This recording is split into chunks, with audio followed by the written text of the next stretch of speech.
A hurricane in the Pacific drowns all 122 residents of the island nation of Pala.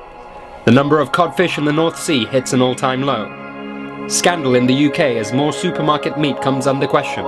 With the environment plunging further into crisis, can our 6 contestants provide solutions? Find out in the Green Team. I set up Bronfman's Kosher Foods after being inspired by Rabbi Zalman Shabtai Shalomi, who pioneered these issues in the 70s. Now, I produce a range of kosher, organic, responsibly sourced and sustainably packaged ready meals. First of all, we love what Martin and Kosher Foods Inc. are doing. It's not as simple as kosher versus non-kosher or halal versus haram anymore. When you're down at Chicken Cottage, you need to ask, was this bird forced to share a cage with 20 others? I know what my faith says about keeping halal, but do I know what it says about animal cruelty? Many people know that animals and food are sacred in Hinduism. They might not know that it's also important to live a simple life. Hinduism does not encourage people to go on increasing their money and possessions to a point where the planet can no longer be replenished. The Pala tragedy was the worst we have seen on an island since the turn of the millennium.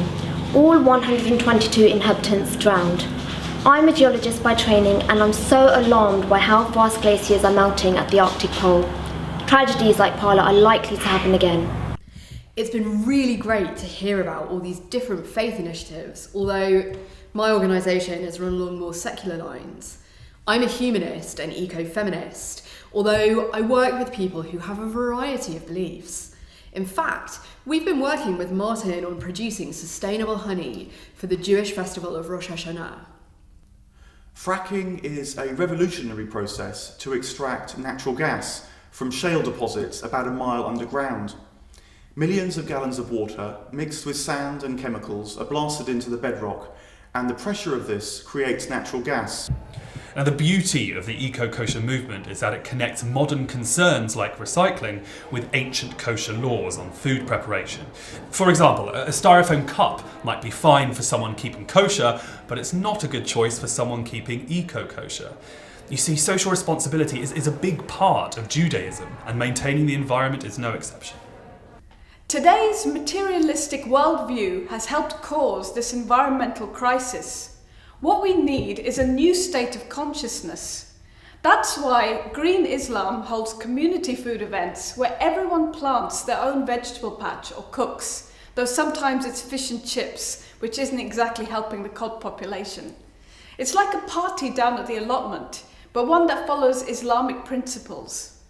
The Quran says, God surely loves those who are patient, and you definitely need patience when you're waiting for your own tomatoes to grow. Take pesticides. They make farms profitable, but they're also a poison, and they don't just poison the soil, but life forms that needed for sustaining farming as well, earthworms, microbes. So I'd like to see a wide-scale push towards organic food production, food made with love and not pesticides. Masses of ice the size of Turkey are melting every 6 months. If the ice sheets of Greenland and Antarctica were to melt as well, sea levels would rise by around 70 metres. So what can the ordinary person do? Guru Nanak Dev Ji once said, air is the guru, water the father, and the earth is the great mother. Sikhism tells us to be sensitive to all living beings and to honour the divine in all creation. At the Hindu Sikh Network for Sustainable Living, we have produced packs of information cards to show people what they can do to honour his creation. We would also love to work with the Hindu Sikh Network, and I'll be asking Nita for the details later. I may not believe in a god or gods, but I think it's common sense that all living things are connected. They say that Albert Einstein said, if the bee disappeared off the face of the earth, man would only have 4 years left to live. Plants need bees to pollinate, and we need plants for food. Quietly, billions of bees are dying around the world, which threatens everyone. And so this year, we collected over 1 million signatures on a petition to the European Commission to ask them to ban pesticides that harm bees. There are a lot of campaigns against fracking which use inappropriate tactics and misinformation. As a Christian, I'd like to see an end to both. For example, certain groups claim this process contaminates drinking water, but in actual fact, the underground rivers that provide our drinking water are 100, 200 feet below the surface. Now, our interest in fair trade and organic food has also brought us together with Palestinian collectives like the group Zaytoun. This has been controversial with some parts of my community, but that's not stopped me. All that matters is staying true to myself and true to my own principles. The message that doesn't seem to get any airtime is the multiple benefits of fracking. Natural gas now costs just under a third of what it used to.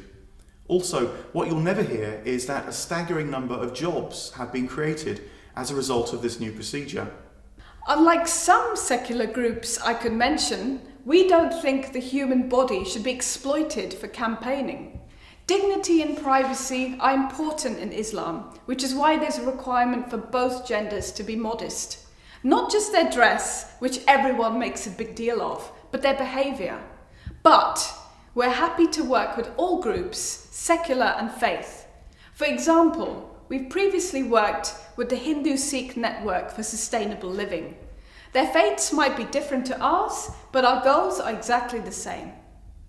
People say organic food is more expensive or only for middle-class people, but at the Hindu-Sikh Network we ask, what price can anyone put on health or the planet?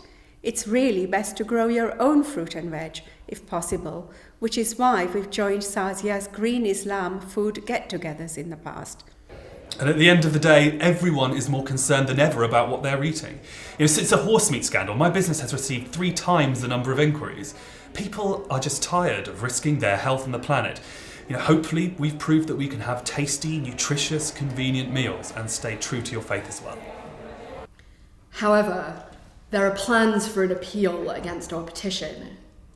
If and when this happens, we plan to follow People for the Ethical Treatment of Animals, or PETA as you might know them, successful protests. Some of our project workers will protest outside the European Commission wearing skimpy bee outfits and covered in honey. My organisation has been working for various Christian anti-poverty initiatives in the north of England for over a decade, getting people into work. One of my clients was a former steel worker from Sheffield who'd been out of work for several years and suffered from depression. We are producing cards on how to start recycling programs at our schools and workplaces.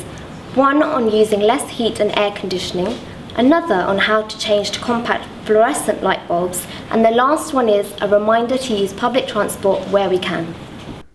I'm sorry if this shocks anyone, but we believe in using all strategies. The human body is part of nature and we should be free to use it to express ourselves. My final message: by all means, urge caution on issues affecting the environment.